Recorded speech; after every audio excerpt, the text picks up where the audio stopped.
বিশ্ব ক্রীড়াঙ্গনে বিশেষত ক্রিকেট খেলার আসরে টিম ইন্ডিয়া নিঃসন্দেহে আজ শ্রেষ্ঠত্বের দাবি রাখে। বলা বাহুল্য এ এক কঠিন সাধনার ফল। তবে সেই শ্রেষ্ঠত্বের পুরস্কার কি আমরা শুধুমাত্র পুরুষ দলের ক্রিকেট খেলোয়াড়দের জন্য সীমাবদ্ধ রাখছি না? আমরা কি মহিলা দলের ক্রিকেটার বা অন্যান্য খেলোয়াড়রা যখন বিজয়ী হয়ে দেশে ফেরে তাদের সম্বর্ধনা দিতে রাস্তায়, শহরের বিভিন্ন রাস্তার যান চলাচল বন্ধ করে জনসমুদ্র সৃষ্টি করি কি? আমরা কি ঋণগ্রস্ত রাজ্যের ধার করা টাকা তহবিল থেকে শয়ে শয়ে কোটি টাকা তাদেরকে দুহাতে বিলিয়ে সেই সমস্ত ক্রিকেট বা ক্রীড়াপ্রেমীদের কাছে নিজেদের জনপ্রিয়তা বৃদ্ধি করি? তাছাড়া দেশের সম্মান বৃদ্ধির কাজে ক্রিকেটার ছাড়াও আরো অনেক জ্ঞানীগুণী ব্যক্তি নানান বিষয়ে লোকচক্ষুর আড়ালে অধ্যাবসায়ের সঙ্গে অহর্নিশি কাজ করে চলেছেন। তাদেরকে পুরস্কৃত করতে আমরা কত কোটি টাকা বরাদ্দ করে থাকি। উদাহরণস্বরূপ, দেশের সীমান্তে পাহারারত বীর জওয়ানদের কথা ভেবে আমরা কি এই ধরনের উদাহরণ সৃষ্টি করতে পারি না? তাছাড়া পারিশ্রমিক বা পুরস্কার কি মাপে অপরিসীম হতে পারে? আপনারা কি বলেন? বাঁদরের গলায় মুক্তোরমালার মতো ইন্টারনেট যুক্ত সস্তার স্মার্টফোন অযোগ্য হাতে আসতে তার অপব্যবহারের আর সীমা পরিসীমা থাকছে না। মানুষের লাজ, লজ্জা, গোপনীয়তা, স্বাধীনতা, আত্মনিয়ন্ত্রণ, সৃষ্টিশীলতা, স্বকীয়তা, মূল্যবোধ, সামাজিক রীতিনীতি, ন্যায়, নীতি সমস্ত কিছু জলাঞ্জলি যেতে বসেছে। মানুষ আজ মুঠিবদ্ধ ফোন দানবের কাছে পরাধীন এক কৃতদাসে পর্যবসিত হয়েছে। ফলস্বরূপ অহরহ ঘটে চলেছে নিদারুণ সব সামাজিক অবক্ষয়ের ঘটনা। আজকের গল্প রথের মেলা তেমনই এক অভাবনীয় পদস্খলনের পদাবলী। শেষ অবধি শুনে জানাবেন কেমন লাগলো। ভালো লাগলে নিশ্চয়ই লাইক, শেয়ার, কমেন্ট ও বেল আইকনটি টিপে চ্যানেলটি সাবস্ক্রাইব করতে ভুলবেন না। আসুন শোনা যাক আজকের গল্প রথের মেলা। মনে পড়ে বঙ্কিমের মানসকন্যা সেই রাধারানীর কথা? সেই বালিকা রথের মেলায় ফুল বেচতে গিয়ে হারিয়ে গিয়েছিল। এই গল্পের রাধারানী অবশ্য যুগের সঙ্গে তাল মিলিয়ে রানী শব্দটা খসিয়ে আর শেষে কা অক্ষরটি জুড়ে রাধিকা নামে অবতীর্ণা। আজকের গল্পে সেও এসেছে রথের মেলায়। না, মেলায় খেলনা পুতুল কিনতে বা পাঁপড় ভাজা খেতে নয়, এমনকি হারানো কাউকে খুঁজে পেতেও নয়। সে যেন এসেছে হারিয়ে যেতে। হ্যাঁ, নিজেকে হারিয়ে ফেলে তার ভয়াবহ অতীতটাকে ভুলে নতুন করে বাঁচার চেষ্টা করতে। গল্প জুড়ে তার নাম বহু উচ্চারিত হলেও গল্পের শেষ পর্যন্ত কিন্তু সে ছাড়া তার নামটাও কেউ জানে না। অনেক দোকানে দোকানে ঘুরে রথ, নাগরদোলা দেখে আর ভেঁপুর পোঁ শুনে ক্লান্ত হয়ে অবশেষে বছর 12 উজ্জ্বল শ্যামবর্ণা কিশোরী রাধিকা এসে বসে পড়েছে এক মিষ্টির দোকানের সামনে রাখা একটা তেল চিরে ময়লা কাঠের বেঞ্চিতে। পরনে তার একটা ছাপা ছিটের পিঠে ফিতে বাঁধা মলিন ফ্রক, পায়ে সেফটিপিন দিয়ে জোড়া লাগানো রংচটা একজোড়া প্লাস্টিকের চপ্পল, মাথায় অবিন্যস্ত রুক্ষ চুলে লাল ফিতে বাঁধা টিকটিকির লেজের মতো ঝুলন্ত দুটো বিনুনি, দুহাতে চারগাছা করে লাল কাঁচের জলচুরি। বহুদিনের অযত্নে গা, হাত, পায়ে খড়ি উঠেছে। চোখের কোণে কালি পড়া দেখে বোঝা যাচ্ছে অনাহারে অর্ধাহারে সে রক্তস্বল্পতা আর অপুষ্টিতে ভুগছে।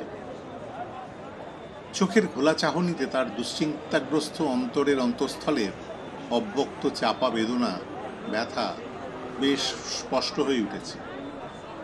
এক কথায় সে যে উদ্ভ্রান্ত চিত্তে দিগ্ভ্রান্ত হয়ে রথের মেলায় ঘুরে বেড়াচ্ছে তাতে কোনো সন্দেহের অবকাশ নেই। মিষ্টির দোকানের মালকিন এক ছাপড়াইয়া মহিলা মাঝবয়সী নিশু রানী বেশ কিছুক্ষণ তাকে বেঞ্চিতে বসে থাকতে দেখে জানতে চাইল যে সে কি খেতে চায়। কোনো উত্তর না পেয়ে সে বুঝতে পারল যে হয় মেয়েটা নিশ্চয়ই মেলায় হারিয়ে গেছে, নতুবা ওর কাছে পয়সা নেই। ওর অবলা নিষ্পাপ মুখখানার দিকে তাকিয়ে মায়া হলো নিশুর মনে। সে একখানা শালপাতায় করে দুখানা কচুরি, এক হাত আলু সবজি আর একখানা বালুশাই এনে ওর হাতে দিল। কিন্তু ওর নিষ্পৃহ দৃষ্টি দেখে মনে হলো না যে সে খাবার জন্য বিশেষ উদ্গ্রীব। পাশে বেঞ্চিতে খাবারের পাতাখানা রেখে সে নিশুর দিকে এক দৃষ্টে চেয়ে রইল। সেই চাহনি অনেক সন্দেহ মাখানো প্রশ্নে ভরা, অনেক কিছু বলতে চাওয়ার ব্যর্থ প্রচেষ্টা আর একাকিত্বের ভাষা প্রচ্ছন্ন হয়ে থাকলেও নিশুর তা বুঝতে একটু অসুবিধে হল। শালপাতার এক খাবারের দিকে ইঙ্গিত করে তাকে খেতে বলে নিশু এবারে মেলার দোকানে সমাগত খরিদ্দার সামলাতে ব্যস্ত হয়ে পড়ল। কাজের ব্যস্ততায় বেশ কিছুক্ষণ নিশু রাধিকার কথা বেমালুম ভুলেই গিয়েছিল। সম্বিত ফিরল তার শাড়ির আঁচলে হালকা একটা টান পড়তে। কখন যে নিঃশব্দে রাধিকা তার পেছনে এসে দাঁড়িয়েছে নিশু তা খেয়ালই করেনি। হাতে গ্লাস ধরার ইশারা করে রাধিকা জল চাইছে। নিশুর আফসোস হলো, মেয়েটাকে খেতে দিয়ে এক গ্লাস জল দিয়ে আসা উচিত ছিল। রাধিকার হাতে এক গ্লাস জল দিয়ে নিশু জানতে চাইল সে খেয়েছে কিনা। রাধিকাকে উদাস নয়নে তার দিকে তাকিয়ে থাকতে দেখে নিশুর আর বুঝতে বাকি রইল না যে রাধিকা আসলে বোবা, সে কথা বলতে পারে না। তবে তার জ্ঞান যে টনটনে তা সে বুঝিয়ে দিল সেই প্রশ্নের উত্তরে নিশুকে হঠাৎ মমতা ভরা হাত দুখানা দিয়ে জাপটে জড়িয়ে ধরতে। এদিকে সন্ধে গড়িয়ে রাত হতে মেলার ভিড়ও ক্রমশ পাতলা হতে লাগলো। ভাঙা মেলার দোকানিরা তাদের পসরা গুটিয়ে ঘরে ফেরার উপক্রম করতে লাগলো। বেশ কিছু বিখ্যাত বাড়ির রথ পথ পরিক্রমা শেষ করে নানা জায়গায় ক্ষীর হুজুনি দাঁড়ে ভোগ খেয়ে ঘরমুখ হলো। কচিকাচাদের কুচো রথগুলো অবশ্য অনেক আগেই তাদের মায়েদের রশির টানে বাড়ি ফিরে গেছে। এদিকে বছরের অন্য দিন এক নাগারে সিংহাসনে অধিষ্ঠিত দেবদেবীগণ সারাদিন রথে চেপে পথে পথে ঘুরে আর ভক্তাদের সম্মিলিত স্বরে জয় জগন্নাথ হরিবোল হরিবোল ইত্যাদি কলরব শুনতে শুনতে ক্লান্ত অবসন্ন হয়ে রথের ডগায় বসে ঘরে ফেরার আশায় তখন প্রহর গুনছে। দূরে খোল, করতাল, ঝাঁঝর, কাঁসর বাজিয়ে নগর পরিক্রমা শেষে ঘরে ফেরা কীর্তনিয়াদের গলা ছেড়ে গাওয়া রথের গানের কলি ভেসে আসছে। এক তেলে ভাজার দোকানি ঝুড়িতে পড়ে থাকা অবিকৃত কিছু বেগুনি, ফুলুরি, পাঁপড় ভাজা ভবঘুরে ভিখিরিদের বিলিয়ে পূর্ণ অর্জনের চেষ্টা করছে। পথের পাশে ভক্তদের ফেলে যাওয়া ফুলের ঝুড়ি থেকে ভেসে আসছে বেল, জুঁই, চাপা ফুলের মন মাতানো স্বর্গীয় সুবাস। চারিদিকে উৎসব শেষ হলেও তার রেশটা এখনো পুরো মাত্রায় অনেকটা বজায় রয়েছে। দোকান বন্ধ করে নিশু বেঁচে যাওয়া খাবার আর মিষ্টিগুলোর গতি করবে বলে একখানা ঝুড়িতে সেগুলোকে সাজিয়ে রাখতে রাখতে একবার আর চোখে রাধিকার দিকে তাকালো। সে সেই ময়লা বেঞ্চিটাতে বাংলার দয়ের মতো করে শুয়ে অকাতরে ঘুমোচ্ছে। নিশু চিন্তায় পড়ে গেল যে সে এই অনাথ অবলা মুখ কিশোরীকে নিয়ে এখন কি করবে, কোথায় নিয়ে যাবে। কিন্তু ওর ওই নিষ্পাপ মুখখানার দিকে তাকিয়ে ওকে অযাচিত এক বোঝা বলে ভাবতেও কষ্ট হচ্ছে নিশু। সত্যিই তো, আজ বেঁচে থাকলে তার মেয়ে লক্ষ্মীর বয়স তো এরই মতো হতো। অকালে মাত্র 5 দিনের একটানা জ্বরে ভুগে প্রায় বিনা চিকিৎসায় চলে গেল মেয়েটা। স্বামী লক্ষণ অবশ্য তার প্রায় বছর 10 আগেই রাস্তায় গাড়ি চাপা পড়ে ইহলোকের মায়া ত্যাগ করেছে। ছাপড়ার সঙ্গেও যোগাযোগ নেই নিশুর বহুদিন হলো। তারপর থেকে জীবনের লড়াইটা সম্পূর্ণই তার একার হয়ে দাঁড়িয়েছে। মাঝে মাঝে তার মনে হয় ছুটে গিয়ে রেল লাইনে মাথা দেয় সে, কিন্তু ভয় করে। সে শুনেছে অপঘাতে মরলে নাকি প্রেত লোকের জমদূতেরা কাঁটা লাগানো ড্যাঙস দিয়ে পেটায় আর শিকে গেঁথে তেল নুন মাখিয়ে চুলোয় ফেলে কাবাবের মতো করে ঘুরিয়ে ফিরিয়ে সেঁকে। তাই ছোটবেলায় মায়ের কাছে শেখা পুরি, সবজি, গজা, বালুশাই বানানোর যৎ সামান্য শিক্ষাকে সম্বল করে আর লাখানের উপহার দেওয়া চাঁদির পাঁজর, হাঙড়বালা আর গলার হাড় বেছে দিয়ে নিশু বাজারের পেছন দিকে একখানা চৌকির ওপরে প্লাস্টিকের চাল দিয়ে খাবারের দোকান দেয়। দোকান লাগাতে পার্টিকে 1000 পুলিশকে 10,000, আর মাসে মাসে 200 টাকা তোলা দিতে হয় নিশুকে।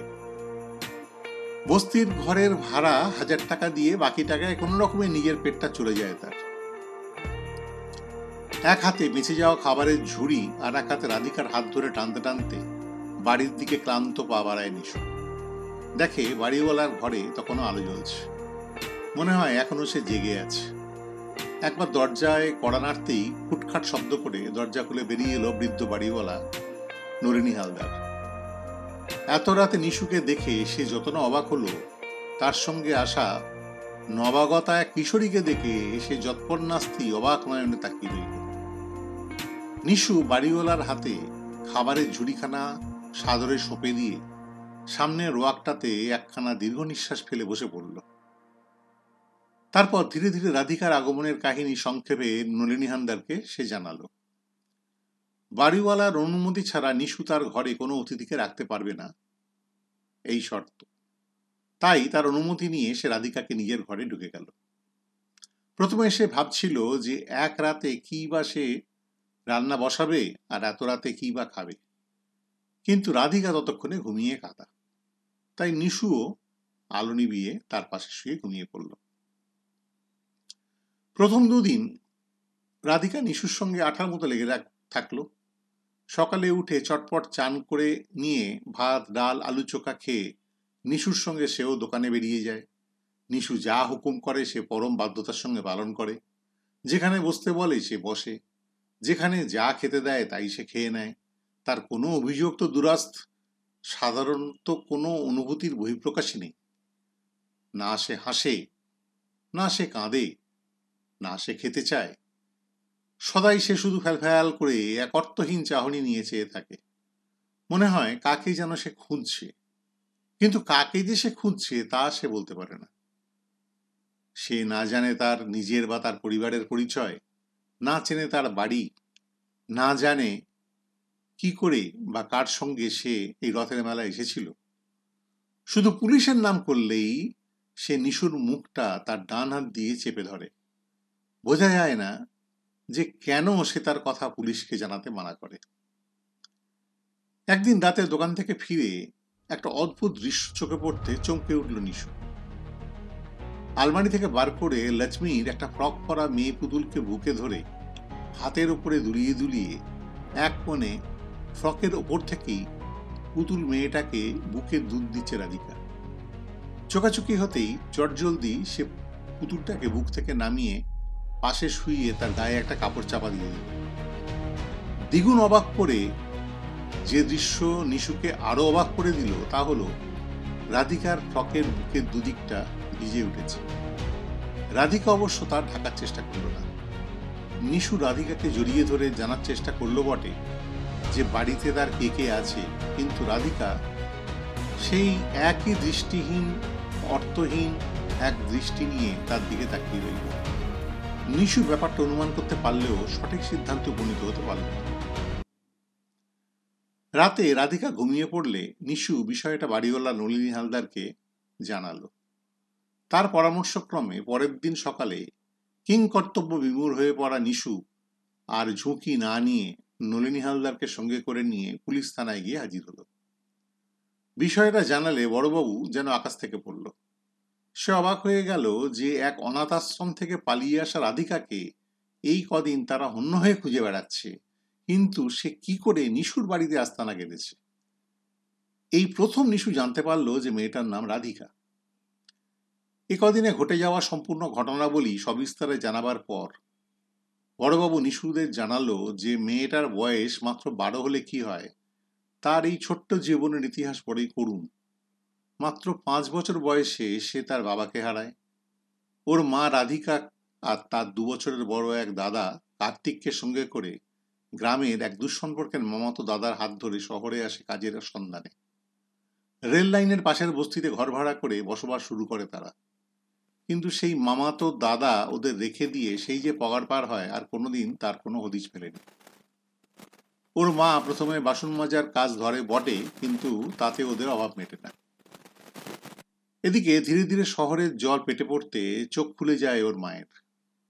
রাতে ঘরে লোক ঢোকাতে শুরু করেছে। আমাদের কাছেও দু একবার রিপোর্ট হয়। আমরা জিপ নিয়ে হানা দিই বটে, কিন্তু কাউকে হাতে হাতে ধরতে পারিনি। এদিকে ছেলে মেয়েও বড় হতে থাকে। একই ছাতের নিচে দিনরাত যা যা তাদের সামনে ঘটতে থাকে তা দেখে শুনে তারাও কৈশোরেই বয়সের তুলনায় বেশি বড় হয়ে যায়। তাদের জীবনে সেগুলো এক রোমাঞ্চকর খেলায় পরিণত হয়। বেশ কিছুদিন পর ওর মা এক ভয়ঙ্কর অভিজ্ঞতার সম্মুখীন হয়। সে আবিষ্কার করে রাধিকা 4 মাসের পোয়াতি। মা বাইরে কাজে গেলে একদিন দুপুরে ও দাদা নাকি একদিন ওর সঙ্গে বড় বউ খেলেছিল। তারপর যা হবার তাই হয়েছে। আমাদের কাছে আসে পাশের লোকজন বিষয়টা রিপোর্ট করতে। আমরাও দাদাকে ধরে জুভেনাইল বোর্ডের অনুমতিক্রমে সংশোধনাগারে পাঠাই। ইতিমধ্যে ওর মা গর্ভবতী মেয়ের উপর নানা রকমের অত্যাচার শুরু করে, যেন সে একাই দোষী। তার নির্বোধ ছেলেটা যেন তার ভাজা মাছটা উল্টে খেতে জানে না।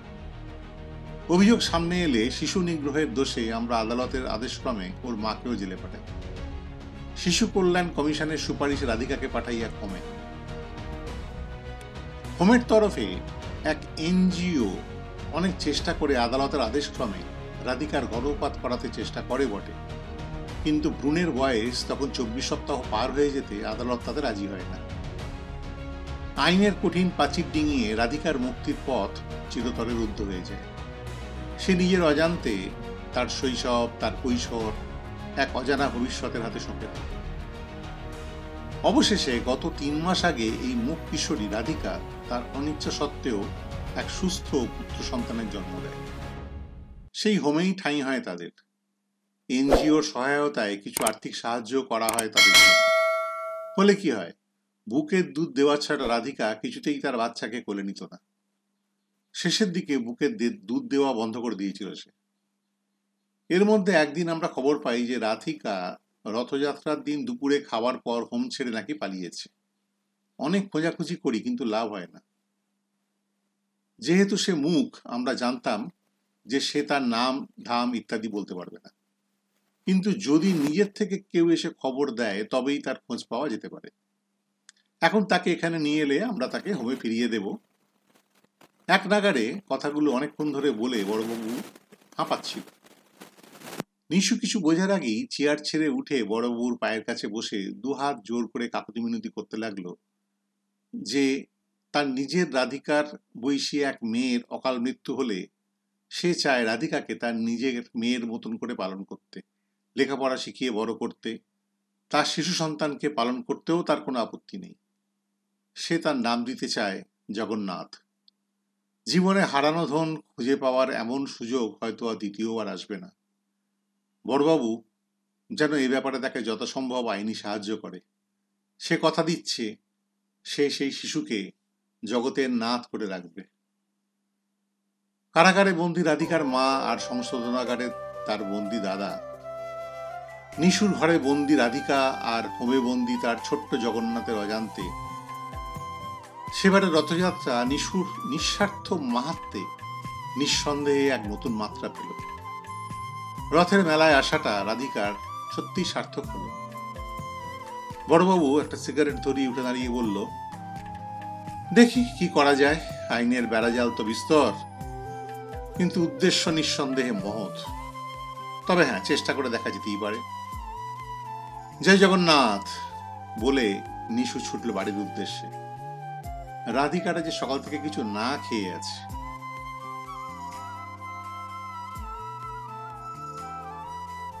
আজ তবে এখানেই শেষ করি।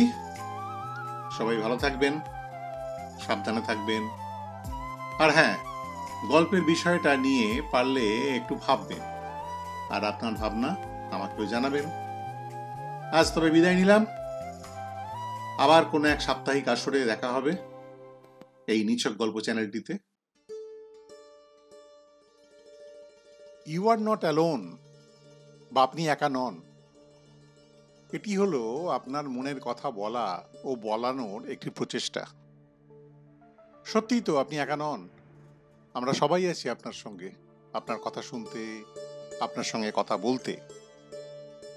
যদি আপনি একাকিত্বে ভোগেন, মনের কথা বলার মতো সঙ্গী সাথী না থাকে, গল্প বলতে বা শুনতে ভালোবাসেন, মনের কথা বলে হালকা হতে চান, সব সমস্যা সরিয়ে রেখে অতীতকে ভুলে আনন্দে বাঁচতে চান, তবে উপায় আছে এবং হাতের কাছে। নির্দ্বিধায় যোগাযোগ করুন আমাদের সঙ্গে। আরও জানতে নিচে দেওয়া ঠিকানায় ঘুরে আসতে পারেন। You are not alone 2021 wordpress.com ওয়েবসাইটে, কমিউনিক কাউন্সেলিংয়ের ফেসবুকের পাতায় এবং ইউ আর নট অ্যালোন 21 এর লিঙ্কডইন প্রোফাইলে। প্রশ্ন থাকলে mamaconsultants@gmail.com ইমেল করতে পারেন।